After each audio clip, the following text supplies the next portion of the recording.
Қайырлы күн, қалдарыңыз қалай? Бүгін шоколадный букетке огонек упаковкасын жасап көрсетемін. Сізге қызық болса, видеоны соңына дейін көріңіздер. Тағы пайдалы видео шыққанын қаласаңыз, менің YouTube каналыма подписаться етіп қойыңыз. Менде шоколадный гүлдің әртүрлі түрі бар. Олардың бәрін алдын ала шпажкеге осылай дайындап қойдым. Көктем келе жатқандықтан бұл букетті әртүрлі түстерді араластырып жинаймын деп шештім. Осыдан бұрын видеода көрсеткенімдей, шпажкеді тура тігінен қойып скотчтамаймыз, кішкене қиғашынан қойып скотчтап отырамыз. Беті тегіс бірдей болуына назар аударыңыз. Шпажкеді скотчтаған кезде қатты жоғарыдан немесе қатты төменнен біріктірмеңіз, ортасынан скотчтаған жақсы болады.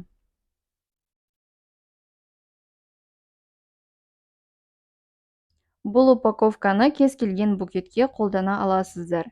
Сухофруктымен жасалған букеттерге қолдансақ әдемі көрінеді.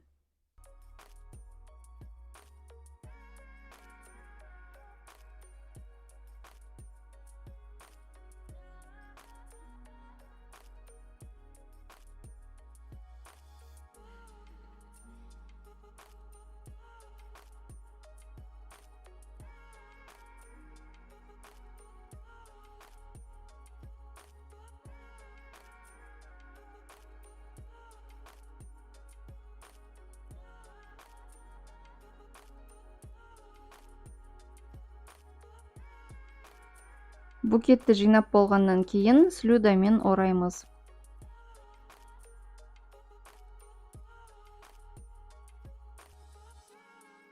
Енді упаковкаға кірісеміз. Бірінші кішкентай огонектарымызды дайындап аламын. Ол үшін видеода көрсеткендей жасаңыз. Қағазды екіге бөліп аламыз. Сосын ол қағазды бірдей етіп үшке бөлеміз. Әр бөлігін қайырып, степлермен қыстырамыз. Осылай екінші жағын да жасаймыз.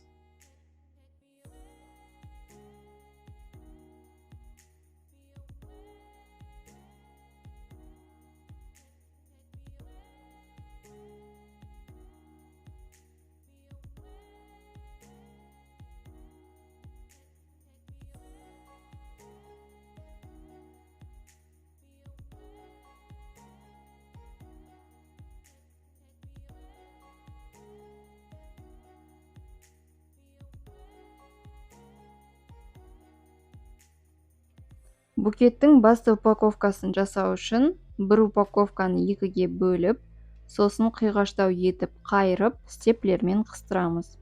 Букетке толық жетеді дегенше осылай жалғастырамыз. Енді букетке дайын болған упаковканы қойып, төменгі жағынан скотчтаймыз. Орталары ашық болып қалмауы керек.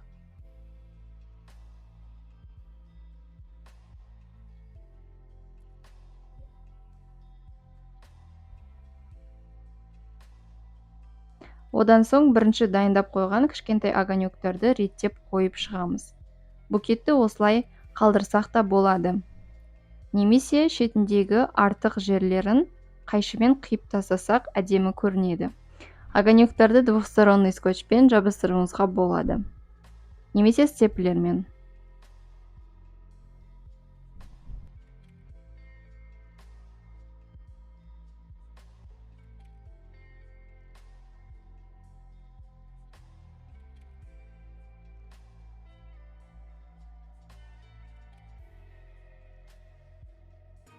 Букеттің соңғы бөлігін жасау үшін бір упаковканың жартысы керек. Егер букетіңіз үлкен болса, бір упаковканы толық қолдансаңыз болады.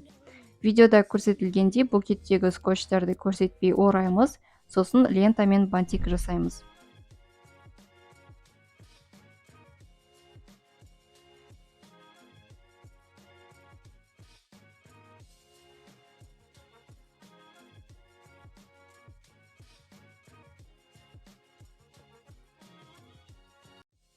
Осымен букет дайын. Егер сізге ұнаса, лайк басып комментарий жазыңыздар.